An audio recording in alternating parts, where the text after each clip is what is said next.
Book review: C.S. Lewis's Space Trilogy. The name C.S. Lewis rings a bell to many.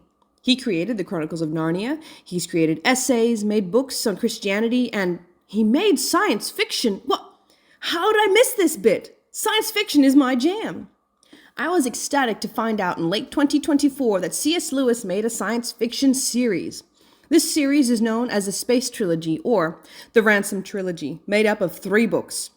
Out of the Silent Planet, published in 1938. Paralandra, published in 1943. And finally, That Hideous Strength, published in 1945. My fond memories of enjoying the Chronicles of Narnia got me excited to read that science fiction series. I bought all 3 and dove into them.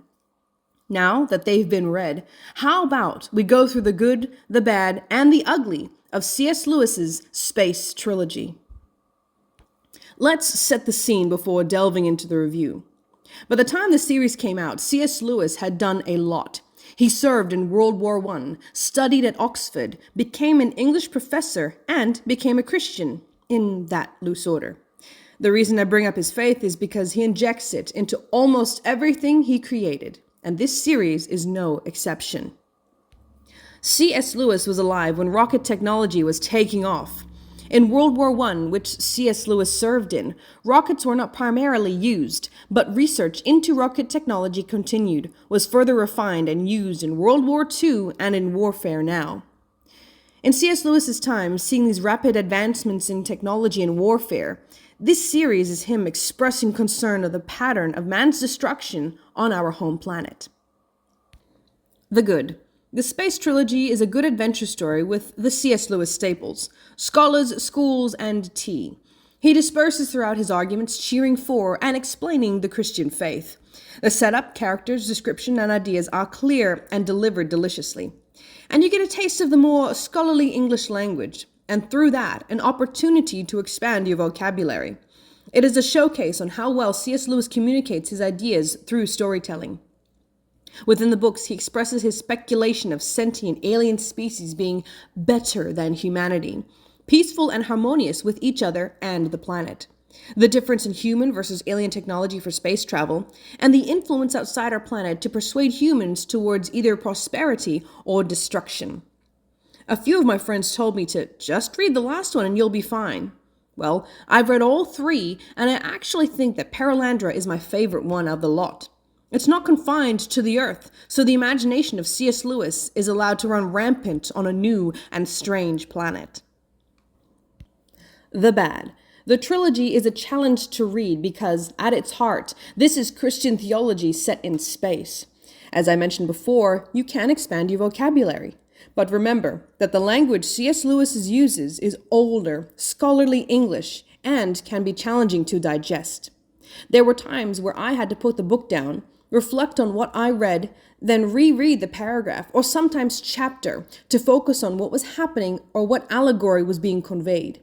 I could envision the settings, alien or character situation, then you're confronted with C.S. Lewis's deeper than mine Christian theology coming out of the pages. It's like you're trying to stay steady on a Bosu ball with both feet, while different balls are being thrown at you, some of them sporting balls like tennis, soccer, or rugby balls, other times a crumbly cake pop. C.S. Lewis gives us 3 books to ingest his religious theology set in space. The first is slow, the second picks up the pace, though not by much, and the third book connects the dots. The ugly. This book is classified as science fiction, but there is no way a modern reader can enjoy the sci-fi aspect of the books. I read these books and was underwhelmed. For example, in book 1, Ransom and the Fellers are traveling through space. The ship is hodgepodge. The journey takes time, and they're going to a strange planet. And they arrive at Mars. Just Mars.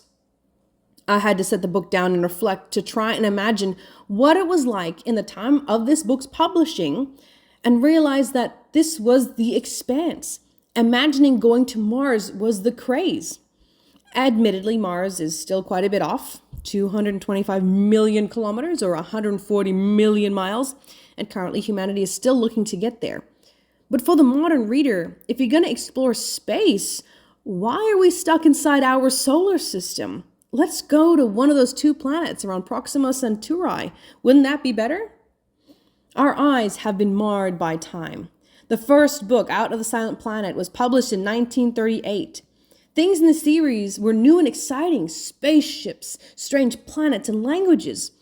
But we have already been exposed to those things, and they have been expanded on to be bigger and crazier. When I think science fiction now, I think of films like Alien, Star Wars, TV shows like Star Trek, Battlestar Galactica, and Third Rock from the Sun, and even games like Dead Space and Warhammer 40K. Reading this series was unexciting and no surprises. Well, maybe one. Just see the last chapter of That Hideous Strength. Fin. If you are a C.S. Lewis fan, this might interest you for his writing style and theology in his works. But if you're looking for a more succinct look into C.S. Lewis's concerns on the rapid advancement of rocket technology and space exploration, I recommend reading his essay called Religion and Rocketry. If you are a science fiction fan, this series might bore you as it did me. I mean, I made it through, but it was a slog. And if you're curious about the history of science fiction writing, this would be a source to go to, seeing where science fiction's ideas and influence started to expanding to where we are now. This series is a product of its time from a concerned writer, asking if there is life out there, what will they be like, and will man be their friend or foe? Will the outer alien beings influence humanity toward forces of good or evil? All set within C.S. Lewis's Christian theology.